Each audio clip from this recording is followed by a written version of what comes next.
Nama penuhnya Muhammad Yaakob Yusra bin Muhammad Yusof, dilahirkan pada 6 Januari 1991 di Terengganu dan kini berumur 34 tahun pada tahun 2025. Ustaz Yaakob Yusra yang merupakan anak kelima daripada 9 adik-beradik ini dibesarkan di Kedah.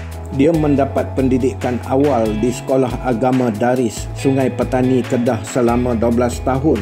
Menurut laporan portal Sinar Harian dalam artikel bertarikh 3 Mac 2023, kelulusan akademik Ustaz Yaakob adalah seperti berikut.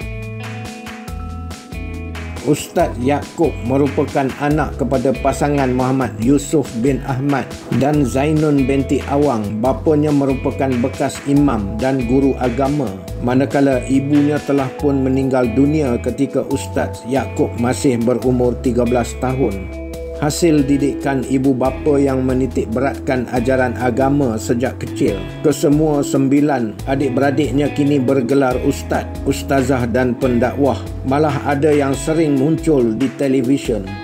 Ketika kecil, Ustaz Yaakob bercita-cita mahu menjadi seorang doktor dan tidak pernah terfikir untuk menjadi pendakwah kerana kurang keyakinan berbicara di hadapan khalayak. Malah dia takut kepada mikrofon dan pengucapan awam semasa zaman sekolah.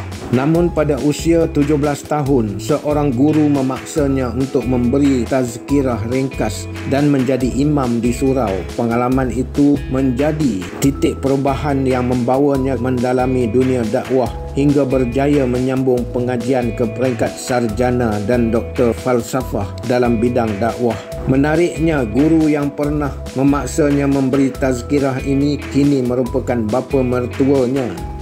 Dalam perkongsian di media sosial, Ustaz Yaakob mendedahkan bahawa dia di usia mudanya seorang gamer tegar yang sering menghabiskan masa bermain permainan video di cyber cafe.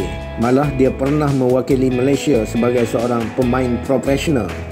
Kini di usia dewasa, dia mencipta nama sebagai seorang pendakwah bebas, usahawan dan pengarah utusan Murtada Dakwah Center di Sungai Petani, Kedah.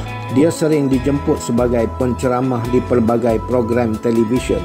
Pada 2021, dia menerima pengiktirafan sebagai Top Leadership CEO dalam Majlis Anugerah 100 Top Young CEO 2021 di bawah kategori Education, Dakwah and Services Industry. Selain itu, dia juga dikenali sebagai Ustaz Saham kerana aktif dalam pelaburan saham sebagai salah satu sumber pendapatan. Secara keseluruhannya, usahanya tidak terbatas dalam bidang dakwah, malah juga dalam pendidikan, pembangunan masyarakat, sukan dan keterlibatan digital. Dari segi kehidupan peribadi, Ustaz Yaakob pernah berkahwin 2, iaitu dengan Izzatul Akmal Rosli dan Nur Amirah Muhammad Kamil. Bagaimanapun jodohnya dengan isteri kedua, Nur Amirah, tidak berpanjangan. Ustaz Yaakob mempunyai 6 anak yang kesemuanya lelaki. Antaranya ialah Fatih Arayan, Faris Al-Muqri, Umair Fahim, Uwais Fahri dan Lutz Arifin.